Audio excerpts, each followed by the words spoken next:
नमस्कार।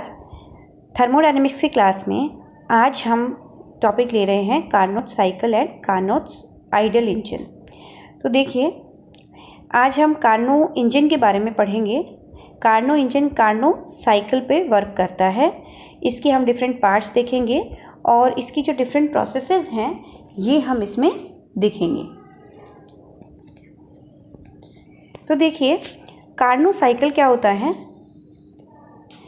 कार्नो के इंजन में कार्यकारी पदार्थ की निश्चित अवस्था से प्रारंभ कर, मतलब कि जो कार्यकारी पदार्थ हम लेंगे, जिसमें हम कोई भी आदर्श गैस ले सकते हैं या व्यवहारिक रूप में कोई भी गैस या भाप को यूज़ कर सकते हैं, उसकी किसी पर्टिकुलर स्टेट से हमने एक्सपेरिमेंट स्टार्ट किया और विभिन्न उत्क्रमणीय प्रक्रमों के द्वारा विभिन्न अवस्थाओं से होकर गुजरते हुए पुनः अपनी प्रारंभिक अवस्था में आना कार्नो साइकिल कहलाता है।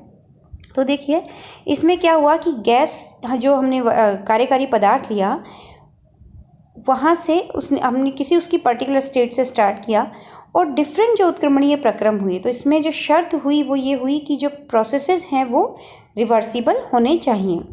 तो रिवर्सिबल प्रोसेसेस से होते हुए विभिन्न अवस्थाओं से गुजरते हुए पुनः अपनी प्रारंभिक अवस्था, जिस अवस्था में हमारा कार्यकारी पदार्थ था स्टार्टिंग में, उसी अवस्था को वापस ग्रहण कर लेगा, उसी को हम कार्नो इंजन कहते हैं। तो कार्नो इंजन की मेन जो शर्त है वो यही है, कंडीशन क्या है कि प्रोसेसेस उत्क्रमणीय होनी चाहिए, रिवर्सिबल प्रोसेस होनी चाहिए।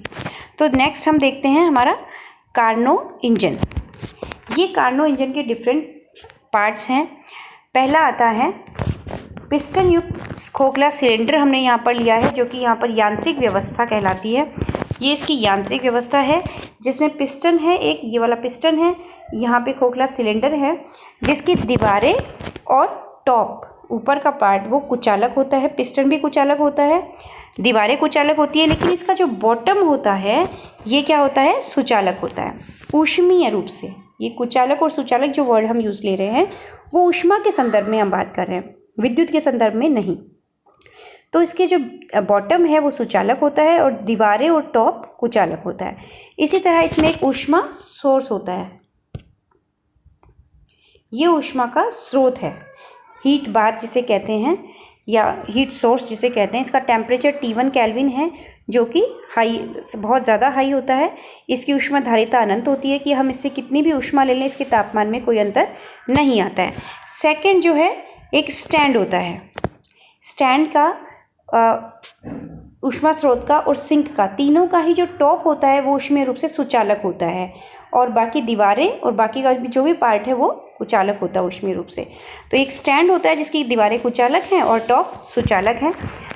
ये जस्ट इसको पुट करने के लिए, जो हमारा सिस्टम होगा उसको रखने के लिए यूज़ में आता है। इसको हम अब आगे प्रोसेस में देखेंगे कहाँ इसका किस तरह से यूज़ करेंगे।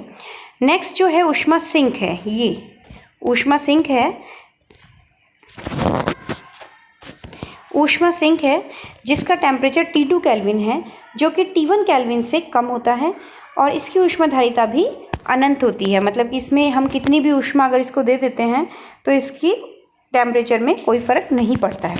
तो देखिए, हम चलते हैं सीक्वेंस वाइज। ये हमारा कार्नो साइकिल का ग्राफ है, प्रेशर और वॉल्यूम में ग्राफ बनाया गया है। सबसे पहले हमारा जो सिस्टम है वो स्टेट ए से स्टार्ट होता है। पॉइंट ए हमको कर्व पे दिख रहा है, जिस पर प्रेशर और वॉल्यूम की वैल्यू PA और VA है। यहाँ से हमने समतापी प्रसार किया, गैस का क्या किया, समतापी प्रसार किया। जब समतापी प्रसार होगा तो क्या करना पड़ेगा, प्रसारित करने के लिए हमें प्रेशर को कम करना पड़ेगा। तो देखिए, प्रेशर कम हो रहा है, A से B तक जब हम जा रहे हैं तो प्रेशर कम हो रहा है और क्योंकि प्रसार हो रहा है तो वॉल्यूम क्या होगा, इंक्रीज होगा, तो वॉल्यूम बढ़ रहा है। तो समतापी है होने के लिए क्या है, टेम्परेचर कांस्टेंट रहेगा। तो A से B में जो गैस का टेम्परेचर है वो T1 केल्विन पर रखा गया है। इसी तरह से B से C पर जब आप आते हैं तो T1 केल्विन पर रखने के लिए हमें इसे किस पर रखना पड़ेगा, यहाँ से हम देख सकते हैं T1 केल्विन पर रखने के लिए हमें इसे ऊष्मा स्रोत पर रखना पड़ेगा। नेक्स्ट हमारा आता है रुद्धोष्म प्रसार, B से इस पॉइंट B से इस पॉइंट C तक, जहाँ पर प्रेशर और वॉल्यूम PB, VB और C पॉइंट पर PC और PC हो जाते हैं। रुद्धोष्म प्रसार करना पड़ेगा। रुद्धोष्म का मतलब होता है कि हीट का एक्सचेंज, हीट का विनिमय ज़ीरो हो। तो देखिए यहाँ भी प्रसार हो रहा है तो वॉल्यूम इंक्रीज़ होगा और प्रेशर डिक्रीज़ होगा, ठीक है। लेकिन रुद्धोष्म है तो इसके लिए देखिए हम क्या करेंगे, इस केस में हम हमारे सिस्टम को रखेंगे स्टैंड के ऊपर, क्योंकि अगर हम T1 केल्विन पर रखते हैं तो सिस्टम ऊष्मा ले लेगा, और अगर सिंक पर रखते हैं तो सिस्टम से ऊष्मा सिंक को प्रवाहित हो जाएगी। लेकिन हमें ऊष्मा का विनिमय करवाना ही नहीं है, तो हम इसे कहाँ रखेंगे, स्टैंड पर रखेंगे। नेक्स्ट है पॉइंट सी से पॉइंट डी।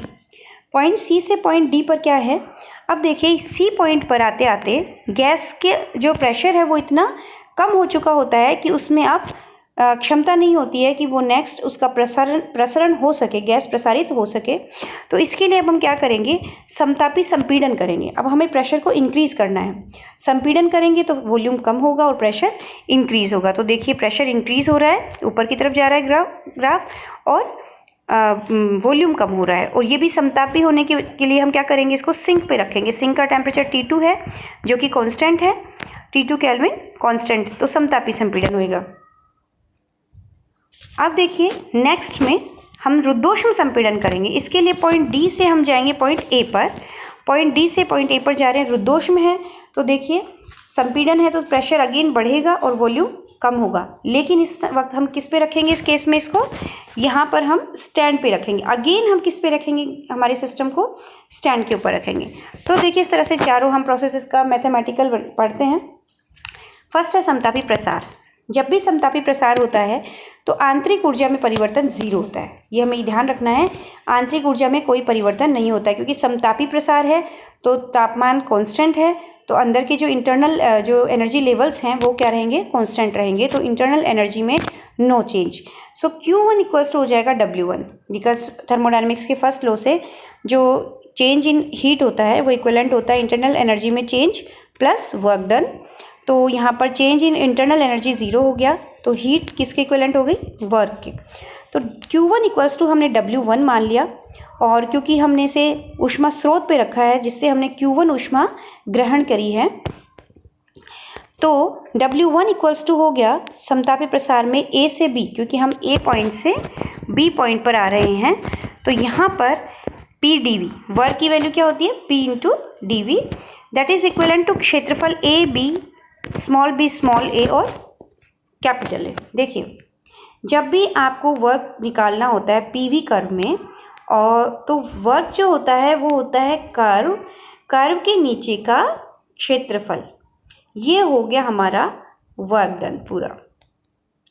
ये जो पोर्शन है इसका एरिया वर्क डन के इक्विवेलेंट होगा। So point A, point B, point small a, point small b, point small a और कैपिटल A। तो ये हमारा हो गया इसका क्षेत्रफल। यदि गैस का द्रव्यमान 1 मोल ले लें तो T1 केल्विन ताप पर समतापी प्रक्रम के लिए आदर्श गैस के इक्वेशन से PV इक्वल्स टू RT1 होता है। So Q1 equals to W1 equals to हो गया P dV।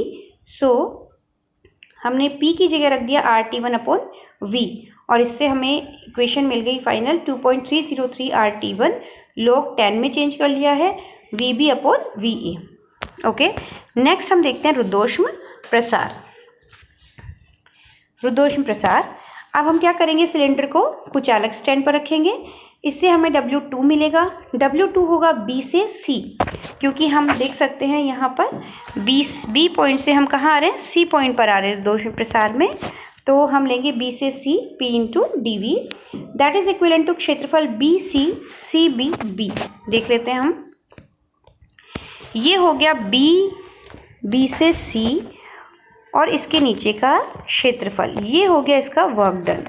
तो देखिए point B, C, small b और capital B, point B C C B B।